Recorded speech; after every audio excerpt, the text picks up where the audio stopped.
All right, welcome back to the interview room. We're here with Olin Browne Jr. So you went through both stages of qualifying to get here. How much of a grind is that? And then at the end of it all, how rewarding is it to have made it through? It's very rewarding.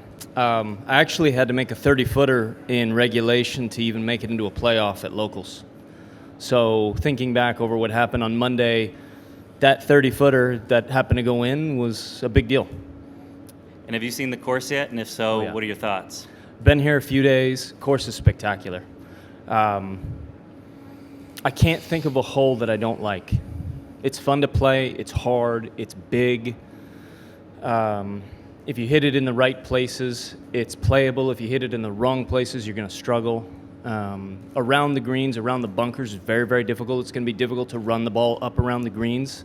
You're not going to be able to just hit it willy-nilly. You're going to have to pick your spots and play to proper places.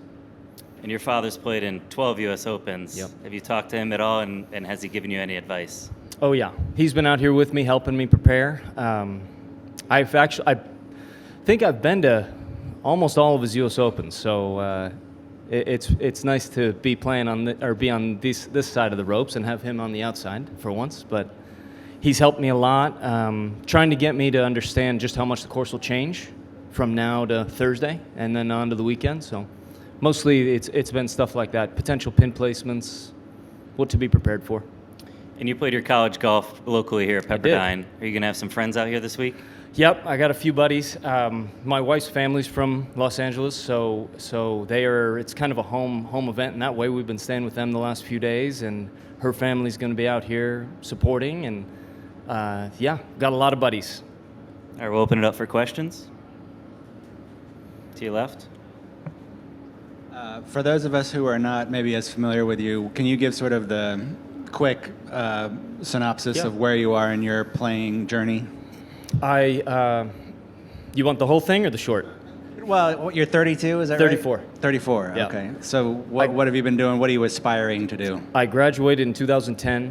I played the National Pro Tour in 2012, the Latin American Tour in 13. I had Korn Ferry status in 14. From 15 to 18, I played the Canadian Tour, PGA Tour Canada, and I had Korn Ferry status in 19. Played pretty much a full season out there, and I basically been doing Mondays, and we have a local tour called the Minor League Tour in Jupiter, Florida.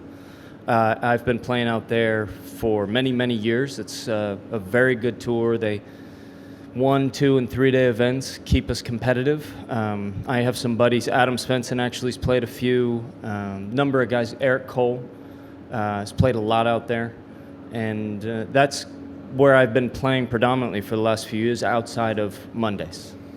Played one Korn Ferry event this year in the Bahamas at the Abaco. What does it do for you when you see Adam Svensson, for example, who, players who you've played against, players who you've beat in the past? Like, what does it do for you when you see them succeeding at the highest level? What does it do for your self-belief? Well, Adam specifically is great because he and I spend a good amount of time together, practicing and playing. We play a lot, and he's been very, very helpful. If I ever have any questions, he is enthusiastic to help. And having people like that to play with and learn from, really can't get any better than that. Over to your right. Oh, hi, Olin. Could you tell us a little bit about your game, how it's evolved since you turned pro, and where is it at now? And what are your strengths, and what clubs do you feel like you're going to have to rely on this weekend? Well, I think to answer the last question first, I think the driver is going to be really important because if you drive it long and straight, you'll be able to access some pins that, if you're not hitting it in the fairway, you're going to be pitching out to maybe short of the green, maybe only being able to advance it 50 yards, 40 yards at times, which would be very difficult.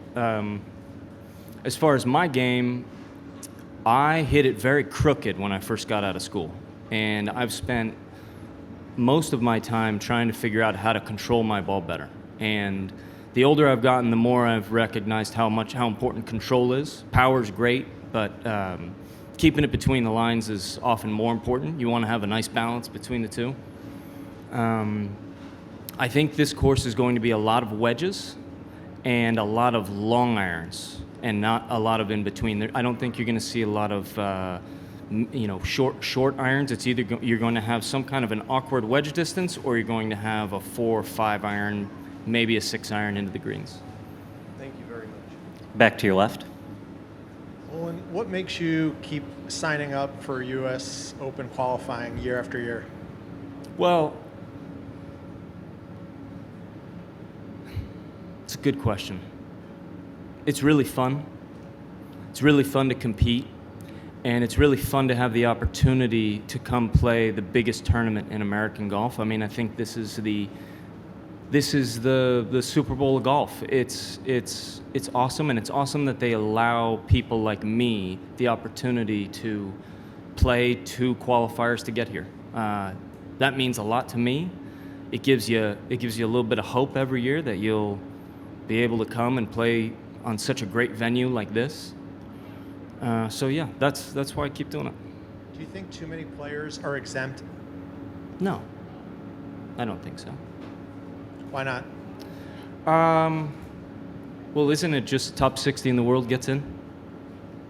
Or is it more than that? No, I think, yeah, I think it's an appropriate amount. I mean, I played sectionals against, I guess it would be the 61st through, I don't know, top 100 in the world. I mean, those are the best players in the world. I think over the course of the year they earn their spot in the field, and no, I think it's an appropriate number.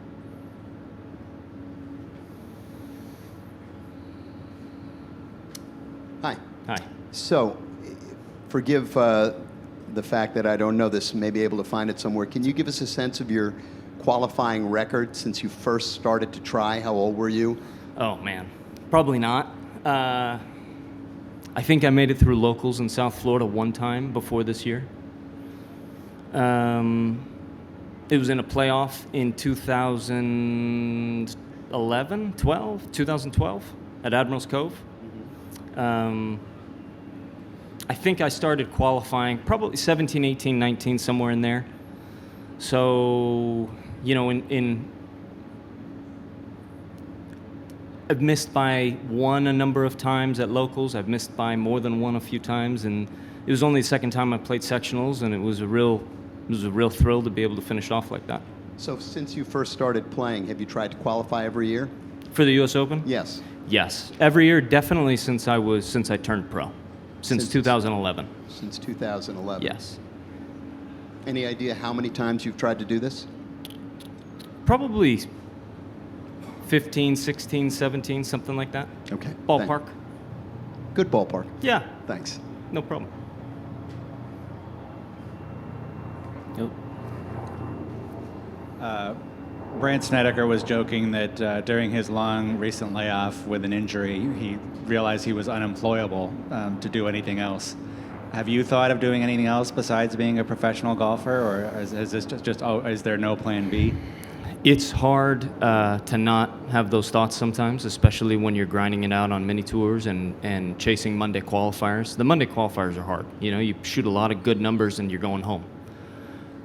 So I'd be lying if I told you that this is the only thing I've ever considered doing. It's the only thing I want to do. And I keep improving, and that's why I keep doing it. If I wanted to do something else, I'd hang them up and go figure out whatever that is, but haven't gotten there yet.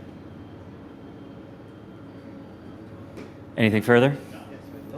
I believe you have an early tee time for Thursday and a late one for Friday. How does that suit you?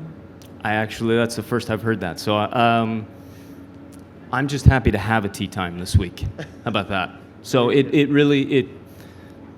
can't wait for the first tee shot. I'm so excited to be here and to be playing and to have the opportunity. Yeah, and I'm really looking forward to it. And what are your expectations for a result here? I don't have any expectations. A good friend of mine said, don't have any for the week. Just go out and play. And my only real goal is to take on the shot that I have, the shot at hand, execute that to the best of my ability, and move on. Nothing more. We got another right here. Owen, how did you celebrate when you did make it? You know, I didn't really, actually. I didn't sleep much that night. Got a lot of calls, a lot of text messages. I was in a hotel in Columbus. My caddy and I, who's Zach Snyder, who's caddying for me this week, we went and got Chipotle for dinner. And I tried to get some sleep and catch an early flight, which I missed. Slept right through my alarm. So we hustled to the airport and flew home to my wife and 2 boys. That was the extent of the celebration. What do you think this can do for your career? Well, at the very least, it's a good learning experience. To be out here and to be playing such a spectacular golf course with the best players in the world, you're bound to learn something. And if I can absorb as much information, as much knowledge as possible, and soak up as much of the experience of competing this week, I think that'll be my number one priority. Prior to this, I'm wondering what's the biggest event you've ever played in? One of the Corn Ferry Tour events on the Corn Ferry Tour. You ever probably played in front of more people in a practice round here than you did on? Probably. Yeah. No, I don't. I played at the Straight Down when I first got out of college, and we got paired with Freddie Couples. I was my dad's partner as an amateur. We played with Freddie, and there were a good amount of people there. But outside of that, this is probably the most. Okay, thanks. Yeah. Thanks, Olin. Good luck this week. Thank you. Thank you, everybody.